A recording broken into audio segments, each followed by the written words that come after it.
Genocide is not a new phenomenon in human experience. It was practiced in biblical times and long before that. Indeed, many historians postulate the theory that Cro-Magnon deliberately exterminated Neanderthals. Yet, as civilization developed and certain humanist values were formulated by philosophers and theologians, the rulers realized that they had to control the narrative if they did not want to succumb to resistance from rival lords and competing scenarios. Democracy may have been born in Greece, when rulers understood that information is power and that they had to cater to public opinion, at least to the views of other powerful players. Gradually, the logic of the rule of law emerged, not just dura lex sed led, the law is hard, but it is the law, but a feeling that summum jus summa injuria, an excess of law entails injustice, that the rule of law somehow should correspond to the rule of justice. While the use of force remained the prerogative of the sovereign, it was not absolute and had to be legitimized. Thus, self-serving myths were concocted, the self-righteous narrative that the king or president is presumed to do the right thing, which of course would exclude gross injustice and crimes such as genocide. As information management became crucial, state secrecy became an enabler of crime. In my book, Völkermord als Staatsgeheimnis, Oldzog, Munich, 2011, only in German, no English translation as yet, I explored the mechanisms of secrecy that surrounded the Armenian genocide, the Holocaust, the massacres of Halabja and Srebrenica. The common denominator of these megacrimes was the effort by governments and the complicit media to hide or deny the atrocities, to use coded language and euphemisms, while maintaining a semblance of legality and business as usual. In the digital world, the world of television, memes, and social media, it has become impossible to hide a genocide, thus creating an image problem for governments in democratic societies. Policy shifted to blaming the victims for their own misfortune. As Tacitus wrote Proprium humani ingeni est odissi quem laceris, Agricola 42, it is human nature to hate those whom we have hurt. Thus, today's strategy dictates how to depict the victims as terrorists, dehumanize them as beasts, accuse them of crimes and depravity, reverse cause and effect, ignore the prehistory of conflicts, flood social media with narratives built on fake news, fake history, fake law, provide an artificial atmosphere of normalcy, as if a specific war and the ensuing genocide were tantamount to natural disasters, not man-made, something that had to happen because it was in the fates, because God willed it so, Deus vult. Paradigm change. A quantum change in our perception of genocide has taken hold.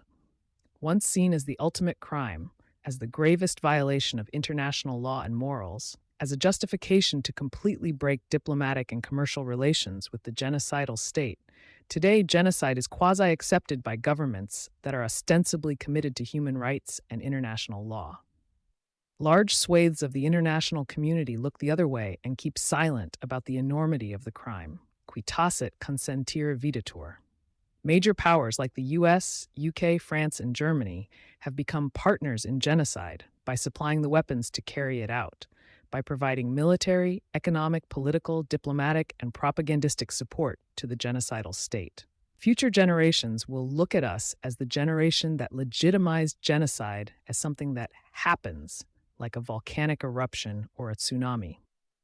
Remarkably enough, the collective West has not withdrawn from the 1948 Genocide Convention, which requires all members to take concrete measures to prevent genocide, but prefers to apply the convention à la carte.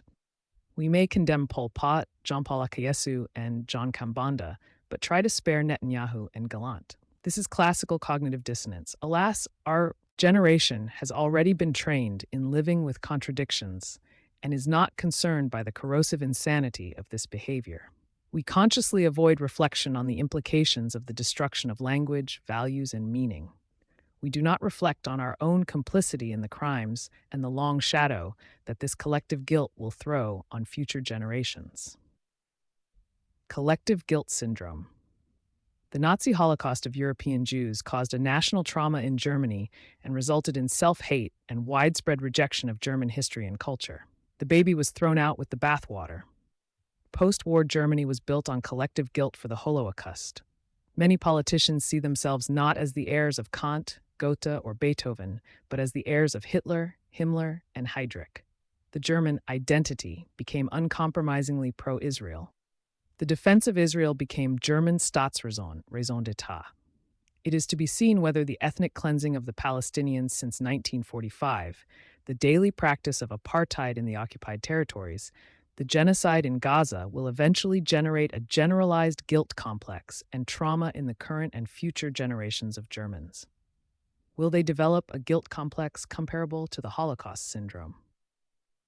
In this context, it is instructive to note that many prominent Jewish thinkers and Israeli professors fear that the magnitude of the crimes against the Palestinians may result in an Israeli trauma. Indeed, those Jews who have seen themselves as a victimized people may not be able to handle a new identity as a Tätervolk, as a people of perpetrators of genocide. These concerns have been expressed by Noam Chomsky, Jeffrey Sachs, Ilan Pappé, Norman Finkelstein, and Richard Falk, among others. Collective responsibility.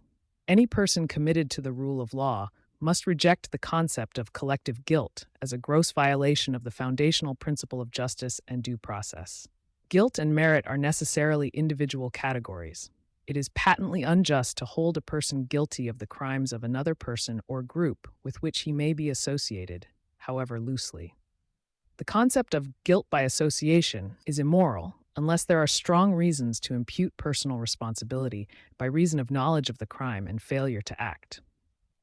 In most civilized legal systems, there exists the concept of solidarity, the obligation to render assistance in situations of grave danger or distress.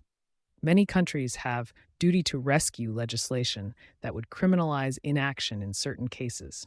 Even without specific laws, it would shock our conscience if we were to legitimize indifference and inaction.